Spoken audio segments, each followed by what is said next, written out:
মর্যাদাশালী করে সৃষ্টি করেছে। এই দুই কথা মনে রাখতে পারি আমরা যে মানুষের মধ্যে কোনো বিভেদ থাকতে পারবে না।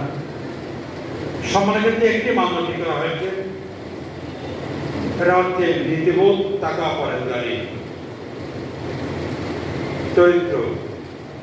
কোনো পেশাকে সম্মানের মানদণ্ড করা হয় না, কোনো গায়ের রঙকে মানদণ্ড করা হয় নাই, কোনো জাতিকে মানদণ্ড করা হয় নাই। যদি আমরা কথা স্বীকার করি, হয়তো আমরা তত্ত্ব আমরা স্বীকার করি, কিন্তু কার্য তো আমরা স্বীকার করছি না।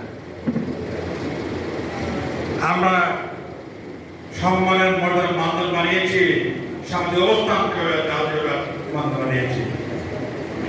ইসলাম কিন্তু এটা স্বীকার করে না।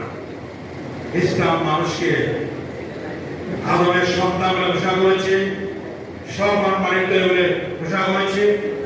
এখানে কালো সাদা, নারী পুরুষ অথবা কোন ভৌগোলিক কারণে, কোন বর্ণগত কারণে কোন মর্যাদার পার্থক্য করা যাবে না। আমরা যারা ইসলামের কথা বলি তাদের মনে রাখতে হবে মর্যাদার পার্থক্য এগুলিতে হয় না। রসুলের জামানায়, রসুলের সময়ে একজন দাস এবং একজন দাসের মালিক সবাই সমান স্বীকৃতি প্রাপ্ত হতো। সেদিন আমাদেরকে দৃষ্টিকে পাল্টাতে হবে, মুখে বললে হবে না। কার্যত একজন ভাই বলেছেন যে শ্রমিকদের মধ্যে বিশেষ করে যারা গৃহকর্মী আছে অথবা যারা বিভিন্ন পর্যায়ের শ্রমিক যারা আছেন, তারা কিন্তু নিজেদের মর্যাদা তারা নিয়োগ করতে পারতেন না।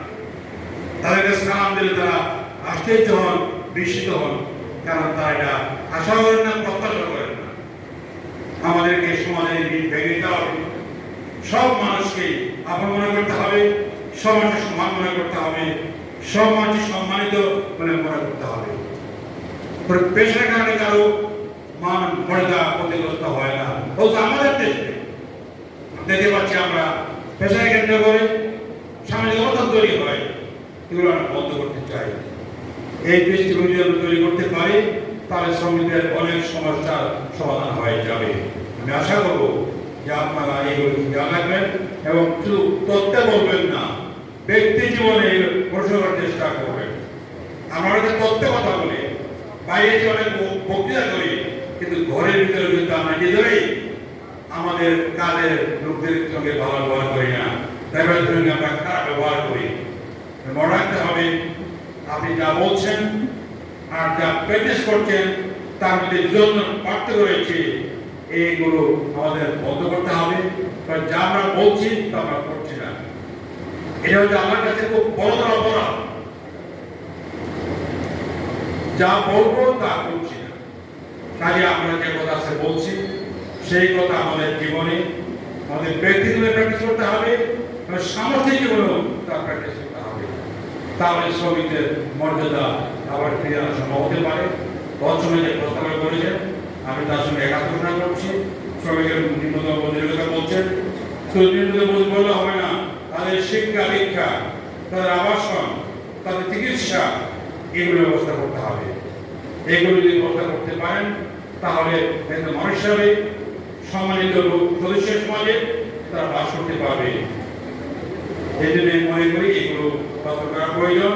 ফলে এখানে বাস্তব করতে পারবো আমরা, কিন্তু এই বাস্তবের টাইমটাকে আমাদের এগোতে হবে এবং এক এক করে আমরা এগুলো বাস্তব করার চেষ্টা করবো। আল্লাহ আমাদের সবাইকে এই কাজে সহযোগিতা করুন। বিশেষ করে দেশে সরকার চালাচ্ছি তাদের মনে রাখতে হবে তাদেরকে শ্রম বান্ধব রাজনীতির পরিচালিত করতে হবে, তাদেরকে জনবান্ধব পরিচালিত করতে